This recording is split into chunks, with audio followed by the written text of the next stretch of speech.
Have you ever felt afraid of someone who has never once raised their voice at you? Recall that moment. The air in the room thickens into a suffocating paste. They don't scream, they don't break things, they just sit there. A sigh slips through clenched teeth. Eyes avert, refusing to meet yours. You want to ask, "What's wrong?" But your throat tightens, because you know that silence is a verdict. A sentence condemning you as the most heartless person in the world. They don't wield a knife, they wield silence, and the wounds they inflict never bleed, but they never heal either. Welcome to the world of covert narcissism, where vulnerability is weaponized. But before we go deeper, we need to establish a clear boundary. Quiet does not mean toxic. Many people confuse covert narcissism with introversion or being highly sensitive. The difference lies in the motive. A true introvert seeks solitude to recharge. They find peace in silence. But the covert narcissist, they use silence like a loaded gun. They retreat, not because they seek peace, but to punish, to make you feel guilty for not chasing after them. They mimic the exterior of someone shy. But whereas shy people fear judgment, the covert narcissist believes they stand above all judgment, yet is terrified the world won't recognize that fact. In psychology, overt narcissism is easy to spot. These are the ones chest-thumping in the crowd, craving the spotlight. They are like a harsh sun, scorching everything around them just to shine. But the covert narcissist is more dangerous, because they hide beneath the shell of a good person. On the surface, they are the embodiment of shyness, introversion, even extreme humility. They wear the cloak of sacrifice and patience. They constantly say, "I don't matter," or "just worry about everyone else first." Sounds saintly, right? But here lies the paradox. If someone is genuinely more successful than them, or if you forget to acknowledge that sacrifice, look into their eyes, you won't see joy. You will see a cold glint of contempt or envy. Not every passive-aggressive behavior from someone with covert traits stems from calculated malice. Many in this group carry deep childhood wounds. The avoidance, the silence, the inability to say no sometimes come from an inability to face emotions, not intentional manipulation. They don't know how to communicate directly. They don't know how to express their needs. So repressed emotions unintentionally transform into negative actions. This doesn't make their behavior less damaging, but it helps us understand that its source is fear and helplessness, not always a conspiracy. However, to understand why that fear and helplessness turn into a lethal weapon, we must recognize how their minds defend against core pain. Toxic shame, because they cannot bear the core belief that my very existence is a mistake. The mind is forced to construct a ruthless defensive system. Initially, it's just avoidance out of fear of judgment. But gradually, the covert narcissist turns pain into power. They weaponize humility through the role of the martyr, making all their cruel manipulations look like noble sacrifice. The boundary between initial fear and a cruel mechanism has been completely blurred, transforming fear into a calculated strategy of manipulation. Yes, many covert behaviors stem from helplessness, but to understand why that fear becomes a lethal weapon, we must use the lens of Carl Jung to illuminate their psychic structure. We will go from the outside in, peeling back layer by layer, the outermost shell, the persona. This is the concept Jung used to describe the social mask. If the overt narcissist wears the mask of an arrogant king, chest-thumping and boastful, the covert chooses a role far more sophisticated and dangerous. The martyr. The purpose of this mask is not to brag, but to weaponize humility. It is woven with threads of ascetic sorrow, sending a powerful subconscious message. I am the kindest person, but also the one who suffers the most injustice. And the most devastating tragedy Jung warned against is identification. They become so intoxicated by this good person role that they hypnotize themselves, believing that all their cruel manipulations are actually noble sacrifices. The brutal law of light is this: the holier the mask, the darker the shadow it casts. Right beneath the martyr shell is Jung's most haunting concept, the shadow. Picture their mind having a locked basement. To maintain a flawless image, they must deny the most human parts of themselves: greed, envy, and the craving for power. They throw it all down there and swallow the key. But the tragedy lies here. Buried emotions never die. They mutate into starving monsters. That is why deep within them is not the peace of an introvert, but a furnace of judgment smoldering, waiting to incinerate anyone happier than themselves. So why create such a terrifying basement? To answer, we must drill down to the very core of the psyche. There lies only toxic shame. This is the root narcissistic injury. A child inside them grew up in an environment where their self-worth was not recognized, and they live with the core belief that my very existence is a mistake. This feeling of worthlessness is so painful they cannot face it. And according to Jung's mechanism of compensation, when inferiority feelings are too great, the mind forces the birth of an equivalent superiority complex to maintain balance. They must believe they are an unappreciated genius, a soul too deep for this world to understand, just to cover up the truth that they loathe themselves. And this is when things get dangerous for you, when the basement is full of negativity, when the wound becomes too painful. They can no longer contain it. They are forced to discharge it outwardly. This is when the cruelest mechanism is activated. Projection.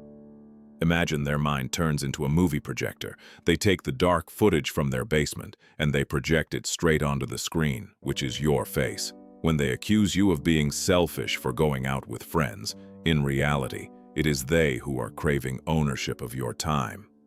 When they call you heartless, in reality, they are not caring about your feelings, but obsessing only over their own pain.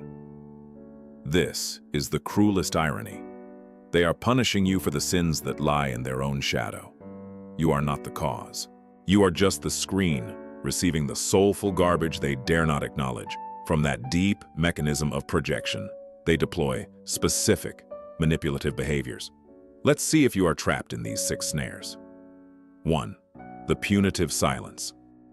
This isn't normal silence, this is the ultimate weapon. To identify it, a clear distinction is needed. In healthy relationships, people fall silent to cool off, and they communicate this beforehand.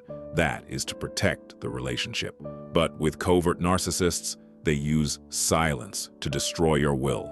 They retreat into a cold fortress, leaving you in utter bewildered panic.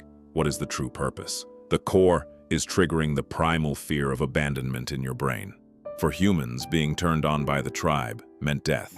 By behaving as if you are invisible, they send the message: to me, you no longer exist. You are dead. 2. Passive aggression. They never say no directly, because that's unkind. Instead, they sabotage covertly. They promise, but forget. They show up late to important events. They ruin things, then innocently say, I only meant well. They use helplessness to control power. They make you furious only to point the finger at you. Why are you so hot-tempered? I am the only one suffering here. Why? Because with the martyr mask, saying no is selfish. So, they say yes, but their actions are a giant, defiant no. They don't punch you in the face. They scatter nails under your feet. 3. Weaponized victimhood. They realized early on a psychological paradox. Being a victim is the most powerful position. The unwritten rule of society is no one is allowed to attack the wounded. If you argue with an equal, it's negotiation. But if you argue with a victim, you instantly become a bully. Whenever you offer feedback, they immediately switch to victim mode. You complain they are lazy, they recount their unhappy childhood. You demand fairness, they moan about a headache. Instantly, you transform from the reasonable person into the cruel bully. 4. Guilt-tripping joy. Have you ever felt that your joy is a sin? They have an unspoken rule. No one is allowed to shine brighter than me. You just got promoted. You want to share. but they give a slight sigh, reminding you of their failures. Suddenly, your joy becomes selfishness. You shrink, withdrawing into your shell to avoid hurting their sensitivity. Their attitude implies, "How dare you laugh and talk while I am suffering like this?" Gradually, you hide your success. 5. Transactional generosity. Don't let their sacrifice fool you. With covert narcissists, kindness is a commercial contract. Every good deed they do is recorded in an invisible ledger. They don't give love, they give obligation. The formula is cruel. I suffered for you, so you belong to me. They use help to buy back control. They want you in debt because debtors never dare leave their creditors. 6. Gaslighting, the pinnacle of cruelty. Gaslighting. The goal is to break your trust in yourself. The script is always, your intuition screams something is wrong. Doors slam, frozen faces. But when you ask, they reply with feigned innocence. I'm normal. Why are you always so sensitive and overthinking? This is the critical strike. They negate your perception. When repeated enough, you ask yourself, am I actually crazy? You lose your internal compass, forced to accept living in the false reality they paint. All the mechanisms above share a common goal: to turn you into a source of supply, serving their fragile ego. But you don't have to get lost in this false reality.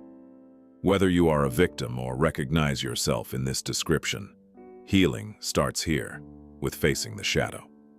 If you shudder, recognizing your own shadow in these descriptions, then this is the only detoxification route for your soul.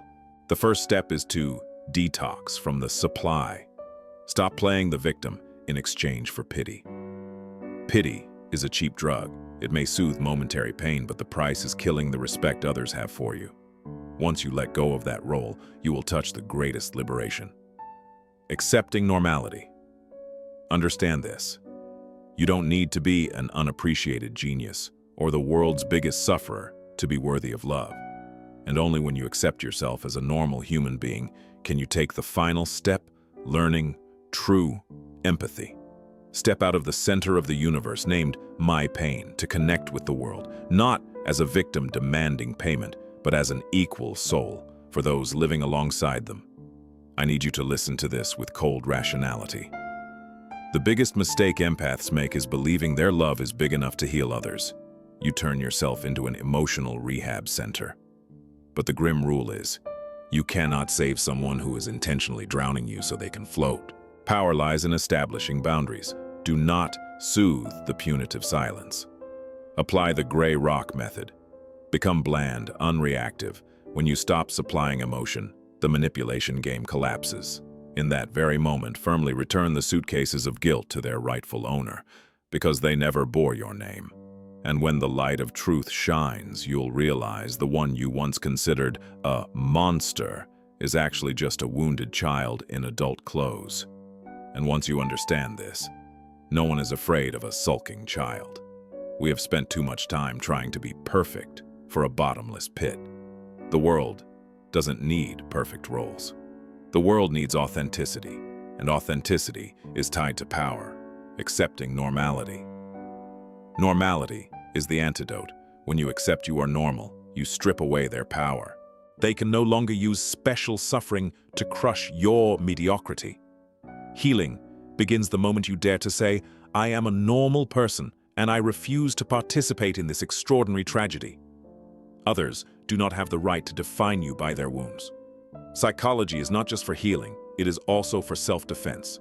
If you want to continue equipping yourself with a sharp mindset, to see through manipulation and face the dark corners of the mind, hit that subscribe button. Don't let yourself get lost in the dark. Turn on the light with me. Thank you for listening. See you in the next deeper levels of the mind.